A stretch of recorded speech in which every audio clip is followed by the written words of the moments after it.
Assalamualaikum warahmatullahi wabarakatuh. Halo, perkenalkan nama saya Enda Pindanala, mahasiswi PPG Prajabatan gelombang 1 tahun 2024 Universitas Jember. Nah, pada video kali ini saya akan menjelaskan mengenai praktik baik terkait penerapan scaffolding pada Zone of Proximal Development. Video ini dibuat untuk memenuhi tugas ujian akhir semester pada mata kuliah Perspektif Sosiokultural dalam Pendidikan Indonesia. Pada praktik pengalaman PPL 1 yang dilaksanakan di SDN Kebonsari 5, Kabupaten Jember, saya berkesempatan untuk menerapkan scaffolding pada Zone of Proximal Development atau biasa disingkat dengan ZPD pada mata pelajaran PKN kelas 2. Selanjutnya, kampanye praktik baik. Penerapan scaffolding pada Zone of Proximal Development dalam memenuhi kebutuhan belajar peserta didik kelas 2 di SDN Kebonsari 5, sehingga peserta didik mampu mengatasi permasalahan secara mandiri. Kemudian, intervensi terkait penerapan scaffolding pada Zone of Proximal Development pada pembelajaran pendidikan Pancasila di SDN Kebonsari 5, banyak peserta didik yang tidak memahami konsep materi yang sedang dipelajari. Peserta didik terbiasa melaksanakan pembelajaran yang disamaratakan tanpa melihat perbedaan latar belakang, kemampuan, maupun sosiokulturalnya. Peserta didik yang memiliki karakteristik, latar belakang, dan kemampuan belajar yang berbeda-beda. Seorang pendidik perlu memahami perkembangan kemampuan yang dimiliki peserta didik serta harus mampu memilih dengan menentukan model pembelajaran yang tepat.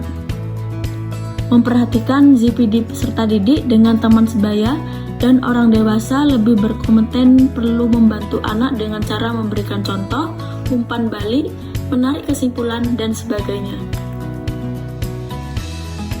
Konsep ZPD, Zone of Proximal Development, merupakan jarak antara kemampuan peserta didik untuk melakukan tugas di bawah bimbingan orang dewasa atau rekan sebaya dengan berkolaborasi atau kemampuan potensial dan pemecah masalah secara mandiri sesuai dengan kemampuan peserta didik atau kemampuan aktual. Lev Vygotsky mengemukakan bahwa perkembangan individu tercipta melalui interaksi dari individu-individu terhadap individu ahli atau teman sebaya yang lebih berpengetahuan. Nah, selanjutnya konsep ZPD. Vygotsky berpendapat agar peserta didik dapat keluar dari zona tersebut, maka mereka perlu memberikan bantuan, yaitu dengan bantuan scaffolding. Nah, apa itu scaffolding?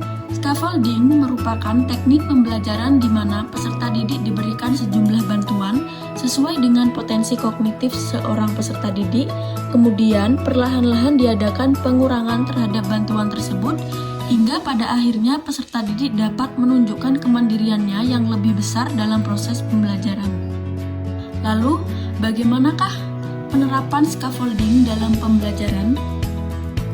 Penerapan scaffolding ini dilakukan di kelas 2 SDN Kebonsari 5 pada materi identitas diri dengan menggunakan model problem based learning.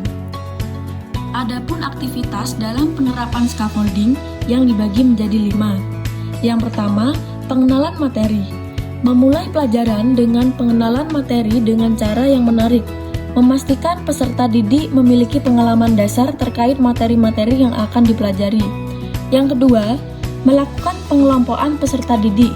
Mengelompokkan peserta didik berdasarkan tingkat perkembangannya.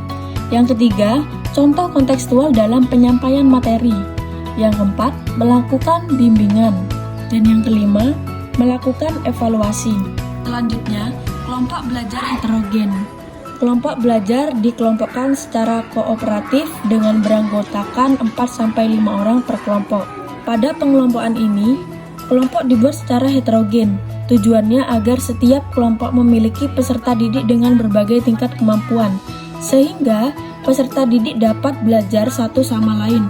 Melalui pembagian kelompok ZPD, peserta didik dapat merasakan lingkungan inklusif dengan mereka tidak hanya belajar dari guru, tetapi juga dari interaksi atau kerjasama teman sejawat. Memberikan bimbingan, mendampingi pada saat diskusi kelompok, memberikan pemantik agar peserta didik dapat mengkonstruksikan pengetahuannya, serta memberikan arahan yang jelas dalam proses pembelajaran. Memberikan contoh kontekstual dalam pembelajaran. Memberikan contoh kontekstual dalam pembelajaran sebagai salah satu strategi dalam menerapkan scaffolding pada ZPD peserta didik. Konten yang diberikan dapat berupa hal-hal yang biasanya ada di sekitar peserta didik atau berdasarkan pengalaman peserta didik. Kemudian, melakukan evaluasi.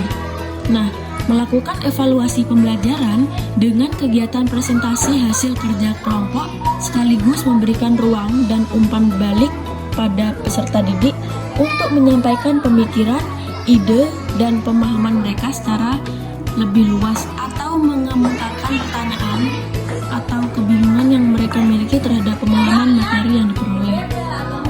Hasil yang dicapai terkait penerapan scaffolding pada ZPD. Peserta didik berusaha menemukan dan mengkonstruksi konsep-konsep dalam pemecah masalah secara mandiri terlebih dahulu, baru dengan bantuan oleh orang lain yang lebih ahli. Model pembelajaran kooperatif dapat menciptakan interaksi peserta didik yang sedang belajar tahap demi tahap untuk memperoleh keahlian melalui orang yang lebih ahli, mampu meningkatkan motivasi dan percaya diri yang lebih tinggi dari peserta didik, memupuk jiwa kolaboratif peserta didik. Scaffolding digunakan untuk menentukan peserta didik melewati hal yang mereka tahu, namun dengan bantuan orang lain yang lebih ahli, mereka bisa menguasai hal tersebut. Dan yang terakhir, peningkatan hasil belajar. Lalu, bagaimana pembelajaran dan replikasi scaffolding dalam ZPD? Scaffolding memungkinkan peserta didik untuk mengatasi tantangan di luar jangkauan kemampuan mereka sendiri, memberi kesempatan untuk menumbuhkan sikap kemandiriannya, serta meningkatkan rasa percaya diri pada peserta didik, sehingga mereka dapat keluar dari zona nyamannya. Scaffolding memberikan dampak baik bagi guru dan meningkatkan keterampilan mengajar, membantu manajemen kelas, mengembangkan kreativitas dalam pembelajaran, dan mengembangkan kemampuan profesionalisme. Kesimpulan, penerapan scaffolding yang efektif membutuhkan pemahaman yang kuat tentang kebutuhan dan tingkat perkembangan peserta didik. Selain itu, mendengarkan dan merespon dengan tepat terhadap kesulitan yang dihadapi peserta didik merupakan kunci dalam memberikan dukungan yang efektif. Dengan demikian, pembelajaran scaffolding dapat membantu peserta didik untuk mencapai level tertinggi dalam ZPD.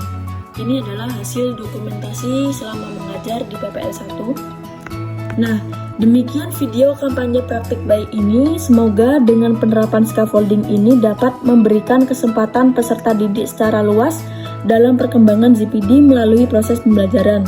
Selain itu, dapat membantu peserta didik dalam memahami proses belajar melalui perantara guru hingga tercapainya tujuan pembelajaran. Sekian pemaparan hasil praktik saya. Terima kasih. Wassalamualaikum warahmatullahi wabarakatuh.